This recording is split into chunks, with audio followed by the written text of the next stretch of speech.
അങ്ങനെ അഫ്ഗാനിസ്ഥാനെതിരെയുള്ള ആദ്യ T20 തന്നെ ഇന്ത്യ കളി ജയിച്ചിരിക്കുകയാണ്. ഇന്ത്യ വളരെ ഈസി ആയിട്ടാണ് കളി ജയിച്ചത്.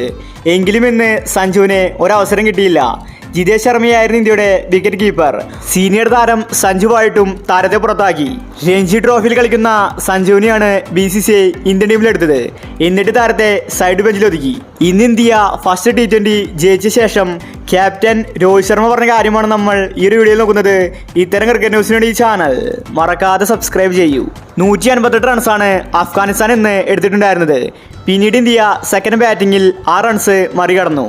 ഇന്ന് ഇന്ത്യ ഫസ്റ്റ് T20 ജയിച്ച ശേഷം രോഹിത് ശർമ്മ പറഞ്ഞത് ഇങ്ങനെയായിരുന്നു: എനിക്ക് ഒരുപാട് സന്തോഷമുണ്ട്. കുറേ കാലത്തിന് ശേഷമാണ് ഞാൻ T20യിലേക്ക് വരുന്നത്. പക്ഷേ ഇന്ന് എനിക്ക് ഫോം ആകാൻ സാധിച്ചില്ല. അതിലെനിക്ക് വിഷമമുണ്ട്. എങ്കിലും യുവതാരങ്ങൾ നന്നായി കളിച്ചിട്ടുണ്ട്. അവസരം കിട്ടാത്ത യുവതാരങ്ങൾക്ക് വരുന്ന മാച്ചിൽ അവസരം കൊടുക്കും. പ്രത്യേകിച്ച് സഞ്ജു സാംസണിന്. ജിതേഷ് ശർമ്മയും സഞ്ജുവും ഞങ്ങൾക്ക് ഒരുപോലെ വിലപ്പെട്ടതാണ്. അതുകൊണ്ട് രണ്ട് താരങ്ങൾക്കും മാറി മാറി അവസരം കൊടുക്കും. കോഹ്ലി ഇന്ന് കളിക്കാത്തതിൽ ഞങ്ങൾക്ക് നിരാശയുണ്ട്. അടുത്ത മാച്ചിൽ അവൻ കളിക്കാൻ ഇറങ്ങും. അഫ്ഗാനിസ്ഥാനെതിരെ മികച്ച കളിയാണ് ശിവൻ ദുബെ കാഴ്ചവെച്ചത്. യുവതാരങ്ങൾ നന്നായി കളിച്ചതിൽ സന്തോഷമുണ്ടെന്നും വരുന്ന മാച്ചിൽ ഇതേ കളി ആവർത്തിക്കുമെന്ന് രോഹിത് ശർമ്മ വ്യക്തമാക്കി.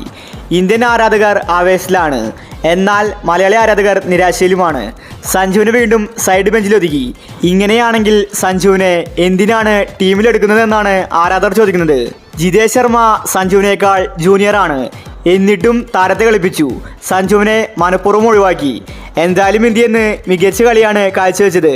ഇന്നത്തെ വിജയത്തോടെ ഇന്ത്യ പരമ്പരയിൽ 1-0 മുന്നിലായിരിക്കുകയാണ്. ഇനി അടുത്ത T20 ജയിച്ചാൽ ഇന്ത്യക്ക് പരമ്പര സ്വന്തമാക്കാം. ഇന്ത്യ അപേക്ഷിച്ച് അഫ്ഗാനിസ്ഥാൻ ചെറിയൊരു ടീമാണ്. ഇന്ത്യ ഈസിയായിട്ട് കളി ജയിക്കും.